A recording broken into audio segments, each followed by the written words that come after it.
8:30 बजे यहाँ बारात लेके पहुँचा। जैसे ही घोड़ी से चढ़ा तुरंत 2-3 लोग आए और तो मेरे को घोड़ी से नीचे उतारने के लिए बोला। हाँ। फिर मेरे को 2 बार घोड़ी से नीचे उतार दिया। पेट्रोल छिड़कने के बाद सामने आई। निकालने नहीं दे रहे हैं और जो भी है घोड़ी वालों को दूसरों को चमका के भगा रहे हैं, डीजे वालों को चमका रहे हैं, जो भी है सबको चमका रहे हैं कि यहाँ ये नहीं करने देंगे, वो नहीं कर। लेकिन आपके लोगों में कमी क्या है? घोड़ी पे चढ़े दूल्हे को उतार के अपनी मुंह ताल लेते हो, कोई पास नहीं आता है। जो दुर्भावना है उसको दूर किया जाए की बात है। इसलिए अपनी घोड़ी लाए हैं, उनका अपना जैसी पसंद है वैसे चलेंगे, हम उसमें क्यों एतराज करें? वो भी ईश्वर की संतान है, हम भी ईश्वर की संतान है। भगवान ने उनको वहां रख रखा, हमको यहाँ रख रखा है, तो इसमें दुराव किस बात का है? कहा जा रहा है कि वक्त बदल रहा है, जात पात का भेद खत्म हो रहा है और ऊंच नीच का फर्क अब पुराने दौर की बातें ही लगती है। लेकिन ऐसे राजस्थान में नहीं हो पाया है, क्योंकि जहां एक तरफ समाज और देश के कई नेता सफाई कर्मियों के साथ खाना खा रहे हैं, साथ फोटो खिंचा रहे हैं और तो और पैर तक पखार रहे हैं, तो वहीं राजस्थान में अब तक ऊंची नीची जाति का बंटवारा खत्म नहीं हो पाया। लेकिन आखिर क्यों और दिक्कत क्या? क्योंकि घोड़ी पर बैठने वाला के इंसान नहीं, क्या एक दलित इंसान नहीं? सवाल इसलिए गंभीर है क्योंकि राजस्थान में दलितों पर अत्याचार के मामले में साल दर साल बढ़ोतरी हो रही है और आलम यह है कि दलित अगर घोड़ी पर बैठे तो पुलिस को पहरा देना पड़ता है। लेकिन उसके बावजूद पुलिस भी इस जात पात की खाई को खत्म नहीं कर पाई। आंकड़े बताते हैं कि राजस्थान में पिछले 5 साल में 96 बारात बिगड़ी है। साल 2014 में 20 बारात, साल 2015 में 18, 2016 में 16 और 2017 में 8, 2018 में 9, 2019 में 7, 2020 में भी 7 और 2021 में 11 बारात बिगड़ी। बड़ी बात यह है कि साल 2021 आते आते ये घटनाएं 7000 के आंकड़े को पार कर गई। जहां 2021 में 7080 केस दर्ज किए गए तो वहीं 2020 में 7017 केस सामने आए थे। 2019 में 6794 केस दर्ज किए गए तो वहीं 2018 में 4607 केस दर्ज किए गए।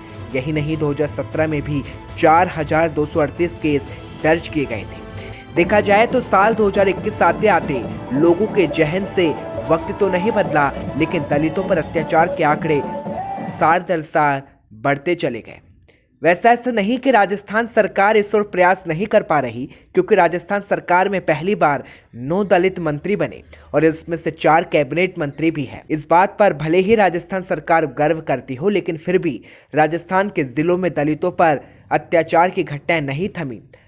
क्योंकि बिंदोली निकाली जाती है, उन्हें घोड़ी पर बैठने नहीं दिया जाता और अगर कोई घोड़ी पर बैठा तो पथराव के साथ मारपीट कर दी जाती है। और इसका सबसे ज़्यादा हाल उदयपुर के गांवों में है, जहां हाल ही की घटना में खुर्द गांव में नरेंद्र के बिंदोली नहीं निकालने दी गई, मानो कोई पाप कर दिया गया।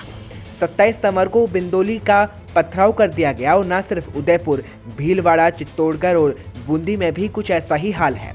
और लगातार ऐसी घटनाएं होती रही है, जहां दलित दूल्हे की घोड़ी पर बिंदोली निकालने की कोशिश की जाती है तो वहां पथराव हो जाते हैं। तो भीलवाड़ा में भी ऐसा ही देखने को मिला था, जहां समोड़ी में जहां से बिंदोली गुजरी उस रास्ते को टैंकर बुलाकर धुलवाया गया। बड़ी बात यह है कि ये आंकड़े तो वो है जो दर्ज किए जाते हैं, लेकिन इससे 10 गुना मामले तो दलितों की जुबान बंद ही रहती है, क्योंकि पिछले 5 साल में दलित अत्याचार के मामलों में 66% की बढ़ोतरी दर्ज की गई है। लेकिन हैरत की बात यह है कि राजस्थान में ये आंकड़े लगातार बढ़ रहे हैं। और सबसे बड़ी बात यह है कि जहां पहली बार सरकार में 9 दलित मंत्री बने, जिसमें से 4 कैबिनेट मंत्री है, उसके बावजूद सूबे में आए दिन ऐसा हो रहा है।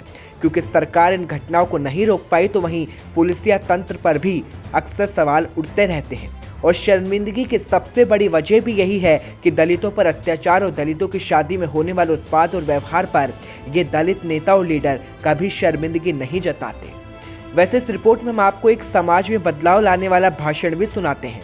आपको याद होगा कि जयपुर में भी हाल ही में हीरक जयंती समारोह मनाया गया। लाखों राजपूत जयपुर पहुंचे और कई पार्टियों के नेता एक साथ एक मंच पर बैठे नजर आए। जयपुर पूरी तरह केसरिया रंग में रंगा नजर आया। मंच से राजपूत समाज ने एक बड़ा संदेश निकला, जिसे हर समाज के व्यक्ति को जरूर सुनना चाहिए। जहां संघ के संयोजक महावीर सिंह सरवड़ी ने दलितों पर हो रहे अत्याचारों पर न सिर्फ चिंता व्यक्त की, बल्कि समाज में बदलाव लाने वाली बात भी कही। ये भी सुनिए। विभिन्न समाज के जो लोग हैं उन लोगों में भी हमारे प्रति जो दुर्भावना है उसको दूर किया जाए। इसलिए एससी के लोग जो अब तक ये समझते थे, जिनको इस तरह का प्रचार किया जाता है कि इन लोगों ने तुम्हारा शोषण किया, इन लोगों ने तुम्हारा हमेशा बुरा किया, उनके चिंतकों को बुलाकर साथ बैठ के वहाँ रखा, भोजन साथ में किया और चर्चा के माध्यम से उनकी समस्याएं सुनने का प्रयास किया और हमारी समस्या बताने का प्रयास किया गया। उनका कहना था कि आपके लोग केवल 8% हमारे प्रति अन्याय करते हैं और ओबीसी के लोग बाकी सब हैं, लेकिन आपके लोगों में कमी क्या है? घोड़ी पे चढ़े दूल्हे को उतार के अपनी मूंछ ताल लेते हो, कोई पास नहीं आता है। जो दुर्भावना है उसको दूर किया जाए की बात है। इसलिए अपनी घोड़ी लाए हैं, उनका अपना जैसी पसंद है वैसे चलेंगे, हम उसमें क्यों एतराज करें? वो भी ईश्वर की संतान है, हम भी ईश्वर की संतान है। भगवान ने उनको वहाँ रख रखा है, हमको यहाँ रख रखा है, तो इसमें दुराव किस बात का है? हमको इस प्रकार की कृत्य नहीं करना चाहिए। उनको हमने आश्वासन दिया कि आपको जहाँ कहीं भी शंका हो तो हमको बताइए, हम उसको दूर करेंगे। पर हमने कहा आप लोग भी क्या करते हो कि यहाँ से बिनोरी निकल रही है तो ठाकुर साहब के घर के सामने जाके डीजे बजाना, हालांकि रास्ता दूसरी तरफ है लेकिन जाएंगे इधर से, कृपया वो भी बंद कीजिए। आप भी थोड़ा आगे बढ़िए, हम भी आगे बढ़ेंगे। देखा जाए तो राजस्थान के सभ्य समाज में कुछ ऐसी घटनाएं घट रही है जो शायद नहीं होनी चाहिए, क्योंकि मानवता इंसान से इंसान को जोड़ती है। ऊंच नीच का फर्क बनाने वाला भी इंसान है तो जाति में बांटने वाला भी इंसान। सोचिए, जब एक इंसान इंसान को बांट सकता है तो क्यों ना इंसान इस ऊंच नीच की खाई को खत्म नहीं कर सकता? क्योंकि दुनिया का सबसे सुंदर और सबसे प्यारा झूठ यही है कि भारतीय संविधान भारतीय नागरिकों को समानता का अधिकार देता है।